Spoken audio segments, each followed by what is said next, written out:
Olá, gente. Nesse vídeo vamos falar sobre parentesco.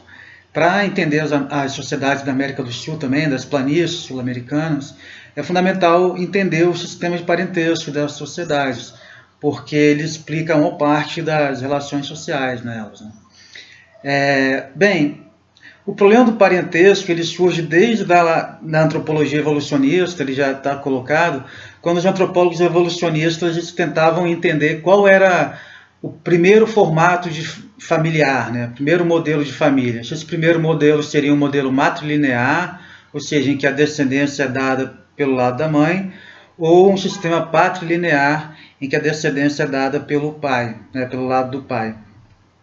Essa perspectiva do problema do parentesco, para buscar qual era o modelo original de família, é chamada de teoria da descendência. Essa teoria foi substituída pelo que a gente chama de teoria da aliança, que é atribuída sobretudo a Lévi-Strauss, um antropólogo francês. Nessa teoria da aliança, não interessa mais saber qual que é o modelo familiar original, e o objetivo é entender a estrutura do parentesco, quais são as características fundamentais do parentesco que estão presentes em toda a sociedade e o que o parentesco faz, né? O que ele funda, qual que é o papel que ele desempenha na sociedade. Bem, o Lévi-Strauss ele acreditava que a razão de ser do parentesco não tem nada a ver com as explicações que a nossa sociedade geralmente dá. Que explicações são essas? A gente diz, eu não posso casar com a minha irmã porque senão a gente vai ter filhos com problemas genéticos. É isso?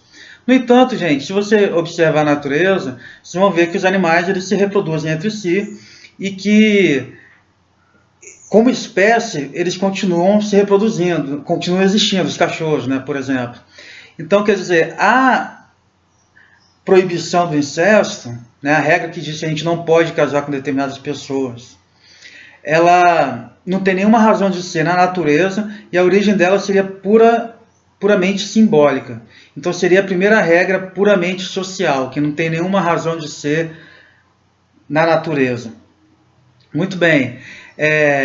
Essa regra, portanto, ela, ao dizer que eu não posso casar com determinadas pessoas, ela me obriga a casar fora do meu grupo, né? Então ela produz uma aliança entre grupos familiares. Essa seria e é fundamentalmente através dessas alianças que a vida política da sociedade sem Estado, da sociedade das planícies sul-americanas, se dá, né?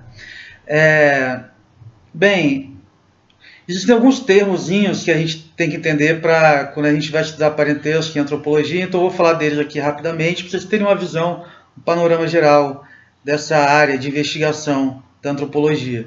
Primeiro, como eu falei, existe uma diferença entre sociedades matrilineares e sociedades patrilineares. Em um vídeo anterior, quando eu estava falando da organização social, eu falei dos Parintintim e de como eles estão divididos em metades, correspondentes cada uma a um tipo de ave, e como a descendência, né, ela se dá pelo lado patrilinear. Então você pertence à metade do seu pai, né, não à metade da sua mãe. Na nossa sociedade, a gente tem as duas linhas, né? Então, por exemplo, a gente pode reivindicar direitos de propriedade, por exemplo, tanto do lado do pai quanto do lado da mãe, né? No entanto, existe uma proeminência do masculino, da patrilinearidade, né? Porque, por exemplo, no caso, geralmente o sobrenome masculino é o último, né? O sobrenome do pai é o último, e é ele que é transmitido, né? O sobrenome da mãe geralmente se perde, né? Fica no meio e não é transmitido pelo filho homem. Ou pela filha mulher, né? Também vai se casar e vai receber o nome de outro, do marido dela, né? Então, existe essa diferença entre sociedades matrilineares e sociedades patrilineares, né? Essa diferença tem a ver com de que lado você herda a sua identidade dentro daquela sociedade, digamos assim, né? No exemplo que eu dei, no sistema de metades, Parintintim, você pertence à metade do seu pai. Outras duas palavrinhas importantes são casamento uxorilocal. O que é um casamento uxorilocal? Significa que quando você casa, você vai morar na casa, junto à família da sua esposa, né? E o casamento virilocal, pelo contrário, significa que quando o casal se casa, vai morar junto à família do esposo. Então significa que quando, por exemplo, né, entre os Ndembo do sudoeste da África, o casamento é virilocal, então significa que a mulher, quando ela casa, ela vai viver com a sogra e com as cunhadas. Olha que maravilha, né? Pois é. E aí, realmente, as taxas de divórcio são altíssimas entre os Ndembo. Muito bem. O parentesco, também, as relações de parentesco, elas podem ser consanguíneas e consanguíneo. Esse laço justamente, né, de sangue, né, que a gente tem, por exemplo, você tem com o irmão, com seu pai, que você tem uma descendência de sangue mesmo, né, que pode ser até rastreada, por exemplo, por DNA, né. As sociedades, gente, né, não ocidentais, que não conheciam, por exemplo, totalmente os processos de concepção, eles também tinham ideias sobre compartilhar uma substância, né? Mas vejam só, entre os trobriandeses, lá do Pacífico Ocidental, estudados pelo Malinowski, eles acreditam que a mulher não fica grávida em função do ato sexual. Eles acreditam que a mulher fica grávida quando ela vai se banhar no mar, e aí um espírito entra no corpo dela. Aí o antropólogo foi perguntar, não, mas calma aí, pô, vocês não observaram que a mulher fica grávida depois, que ela, né, geralmente, depois de ter tido relações sexuais e tal? Aí eles falam, mas nem sempre a mulher tem relações sexuais e engravida, né? Então, quer dizer, e aí, por causa dessa teoria deles sobre a concepção, eles acreditam que, tratando-se de uma sociedade matrilinear, eles acreditam que o vínculo de substância, digamos assim, existe só entre a criança e a mãe, e não com o pai. Quer dizer, eles não acreditam que a criança tem nada do pai, digamos assim, em termos de substância física, sabe, de sangue, etc. Então, essa noção de consanguinidade, em certo sentido, está presente em todas as sociedades, mesmo as que não entendem da mesma forma que o conhecimento científico o processo de concepção. Muito bem, então o parentesco ele pode ser por consanguinidade ou por afinidade também. Então, por exemplo, quando você se casa com alguém, você adquire parentes por afinidade. Então, seu sogro, seus cunhados, sua sogra. Depois, quando você tiver filhos, eles se casaram, seu genro, eles são todos parentes por afinidade. Então, existe parentesco consanguíneo e parentesco por afinidade.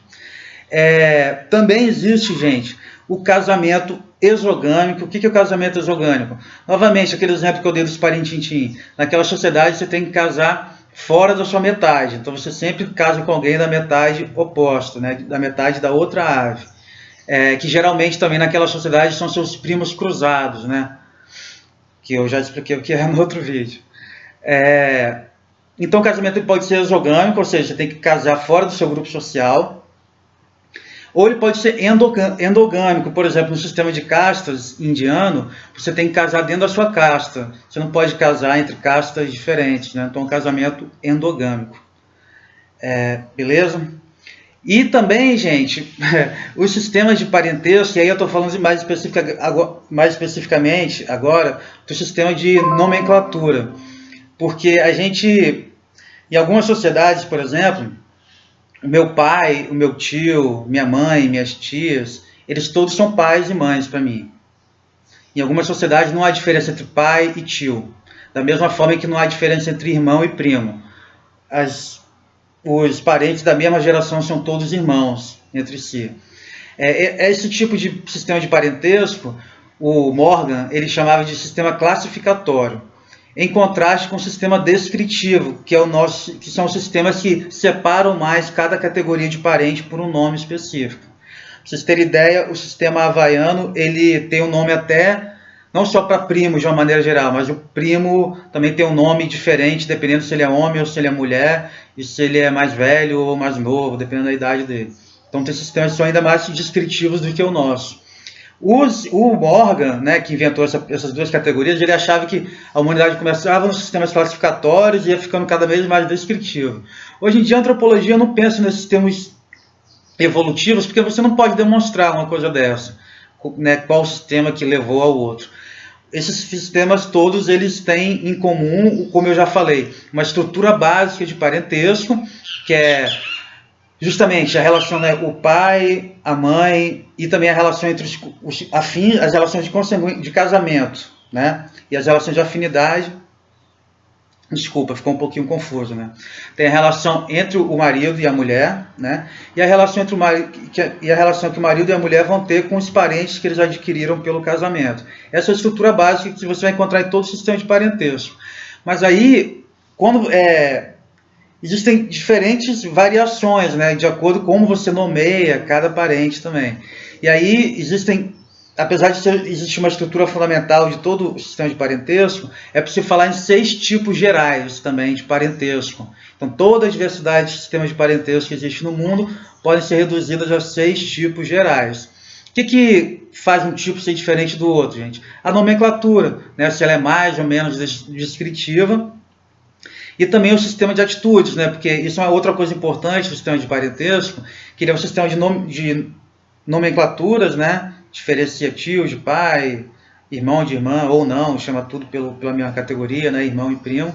Mas ele também é um sistema de atitudes, né? Então você, por exemplo, você pode se relacionar com seu irmão com um tipo de intimidade, ou de repente um tipo de linguagem que você não pode falar com seu avô, por exemplo, né?